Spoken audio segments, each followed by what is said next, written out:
बिस्मिल्लाहिर्रहमानिर्रहीम।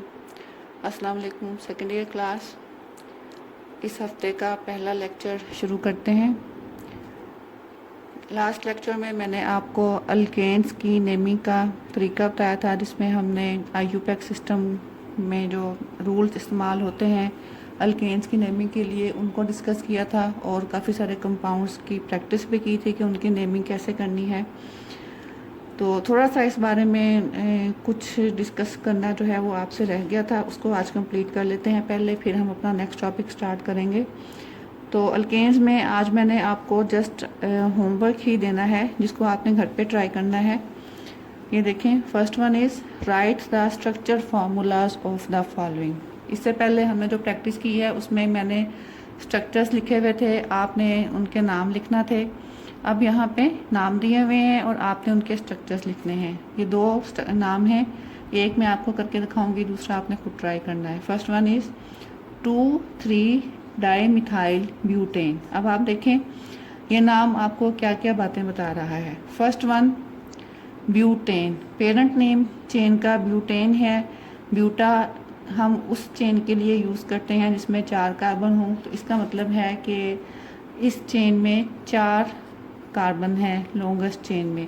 ये तरीका होता है, आसान तरीका मैं आपको बताऊंगी किसी भी दिए हुए नाम से फार्मूला लिखने का, कि सबसे पहले आप पेरेंट चेन को ड्रा करें। उसको ड्रा करने का ये तरीका है, किस कार्बन के साथ कितने हाइड्रोजन्स हैं वो हम बाद में लगाएंगे। ब्यूटेन की चेन हमने ड्रा कर ली। उसके बाद आपने देखना है ब्रांचिंग कौन सी है और कहाँ कहाँ पर है। ब्रांचेस की पोजीशन ये है 2, 3। आप चाहे इस साइड से स्टार्ट कर लें सेकंड और थर्ड कार्बन, या इस साइड से कर लें। सेकंड कार्बन पे मिथाइल की ब्रांच, ये मिथाइल ब्रांच।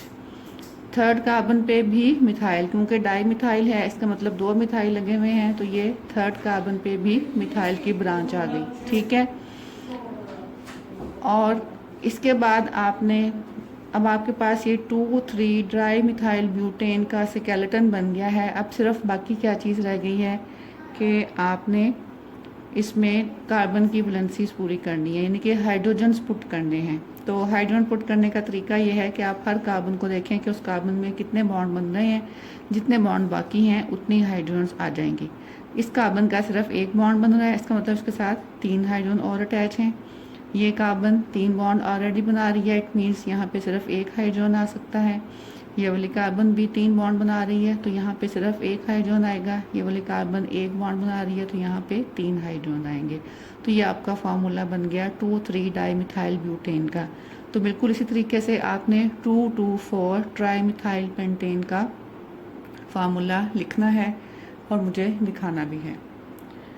उसके बाद अगला क्वेश्चन जो आपने करना है, write down the structure and IUPAC name of the isomers of pentane, hexane and heptane।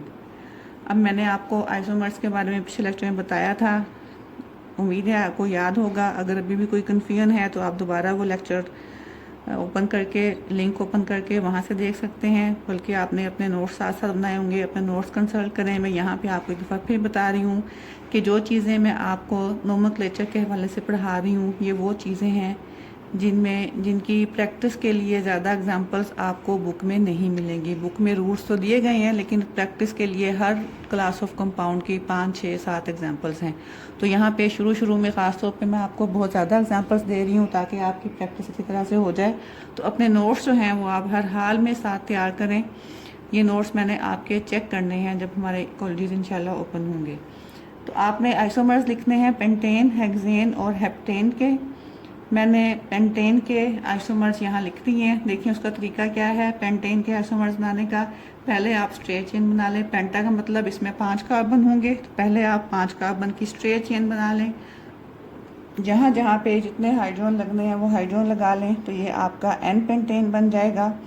उसके बाद 5 में से 4 कार्बन को स्ट्रेट चेन में लिख लें और 1 कार्बन को ब्रांच बना दें, तो ये आपका ये भी पेंटेन का दूसरा आइसोमर हो जाएगा।